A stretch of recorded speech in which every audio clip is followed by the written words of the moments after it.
Marga adalah suatu kesatuan organis terbentuk berdasar wilayah dan juga keturunan, yang kemudian dikukuhkan dengan pemerintahan administratif serta ikatan norma-norma yang tidak hanya berupa adat istiadat tidak tertulis, tetapi juga oleh ikatan berupa aturan dalam diktum-diktum yang tertulis secara terperinci pada Kitab Undang-Undang Simbur Cahaya.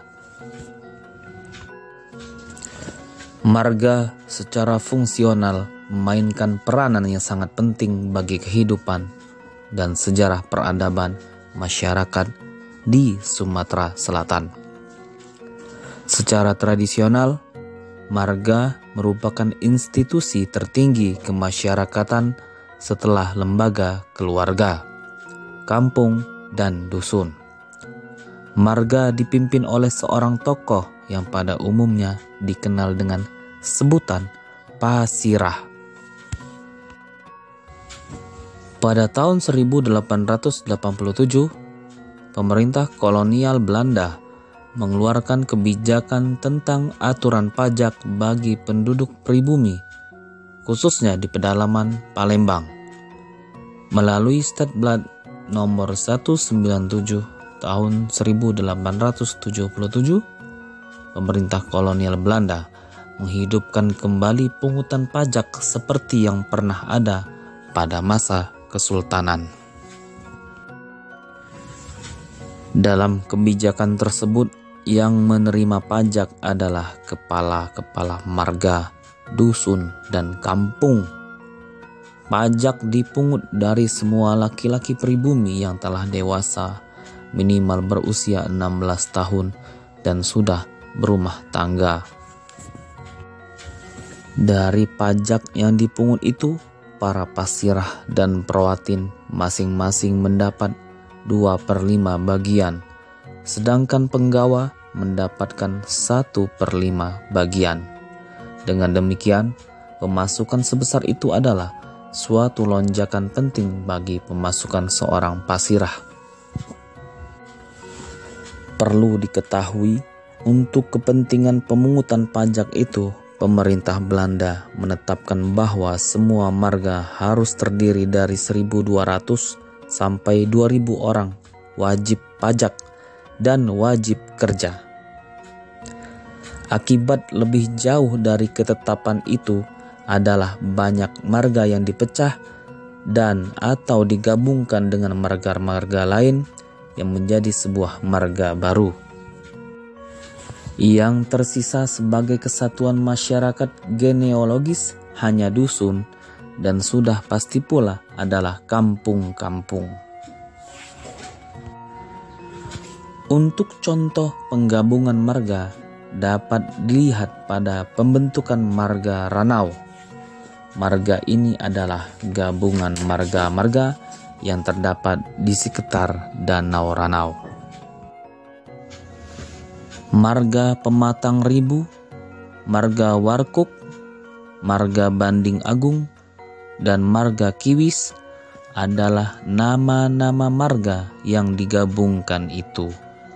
Meskipun nama-nama tersebut masih dikenal luas, namun setelah digabungkan, marga-marga itu berstatus dimatikan. Penggabungan marga-marga itu sendiri terjadi secara bertahap melalui Bisloid Residen Palembang.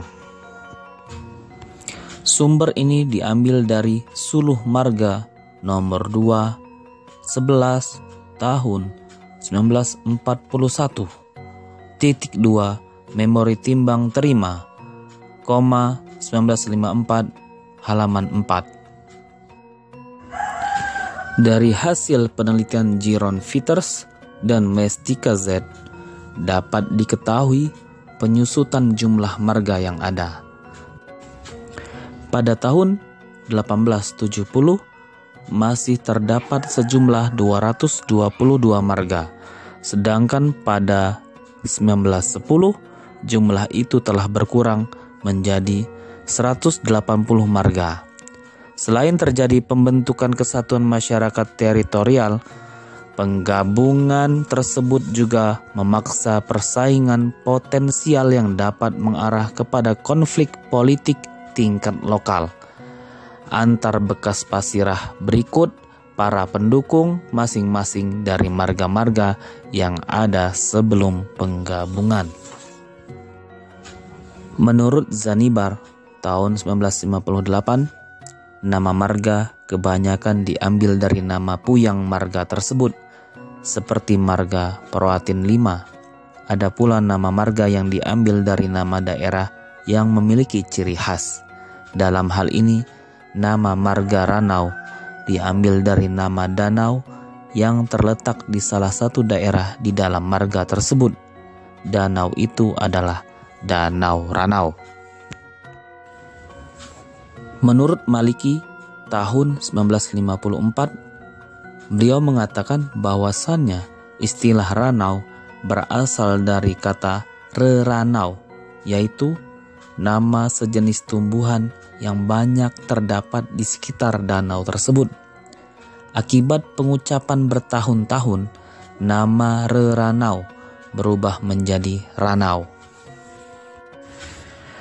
Kemudian dalam sumber yang dirujuk Suluh Marga tertulis Warkuk dengan pertimbangan penulisan yang disesuaikan dengan ejaan sekarang. Sengaja ditulis Warkuk, maksud penulis adalah untuk menghindari kesalahpahaman yang dapat terjadi.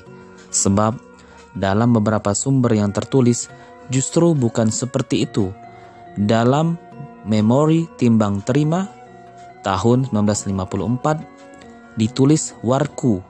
Sedangkan dalam transkripsi wawancara Ruslan Tamimi yang dilakukan Subardi dan Suharni tahun 2002 justru tertulis Wargo. Mantan pasirah marga Ranau, Depati Nawawi Maliki yang berhasil penulis wawancarai menyebutkan Warkuk, padahal mantan pasirah inilah yang menyusun memori serah terima jabatan itu. Yang perlu diketahui adanya perbedaan hitungan antara Jeroen Vieters dengan Mestika Z. Menurut Vieters, jumlah marga pada 1910 adalah 181 marga. Adapun menurut Mestika Z, jumlah marga di Ranau pada tahun 1910 itu justru 180 marga. Selanjutnya, potensi konflik internal itu ada karena mengingat bahwa marga-marga bermula dari kesatuan masyarakat genealogis. Dalam masyarakat seperti ini, yang menjadi dasar pengikat kolektivitas penduduk adalah puyang. Masing-masing penduduk mengidentifikasikan diri pada hubungan darah dengan puyang. Kedudukan seseorang bergantung kepada jauh dekat hubungan darah tersebut. Oleh karena itu, seorang yang memiliki hubungan darah yang lebih dekat dengan puyang, atau dengan kata lain keturunan langsung pada pohon silsilah atau stembum yang ada di tiap marga, memiliki peluang besar untuk dipilih menjadi pasirah. Untuk kawasan uluan, terutama di bekas daerah Sindang, puyang berperan banyak sebagai ideologi kolektif penduduk suatu marga, sehingga pengaruh yang masuk, apalagi yang dipaksakan dari luar, akan mendapat perlawanan dari dalam. Dengan kata lain, genealogi yang telah mengakar merupakan struktur mental yang membangun kesadaran bersama. Marga-marga yang bersifat genealogis masing-masing memiliki puyang yang membuka permukiman pertama kali di tempat itu. Dalam kasus marga Ranau tadi, terdapat 3 orang puyang yang masih mengikat kuat kesadaran kolektif penduduk marga masing-masing. Mereka adalah Singajuru, Umpu Sejadi Helau, dan Depati Alam Padang. Akan tetapi, status dan prestise masing-masing marga kembali ditentukan oleh asal-usul. Dalam hal ini, Singajuru adalah seorang puyang yang bermukim lebih lama daripada 2 orang puyang yang lain. Oleh karena itu, dapat dimaklumi bila Pasirah yang dipilih pertama kali untuk memimpin marga hasil penggabungan itu adalah keturunan langsung Puyang Singajuru, dan dapat dimaklumi pula bila masih terdapat suara-suara yang menyatakan ketidaksetujuan dari pihak yang berlainan Puyang. Menurut Peters.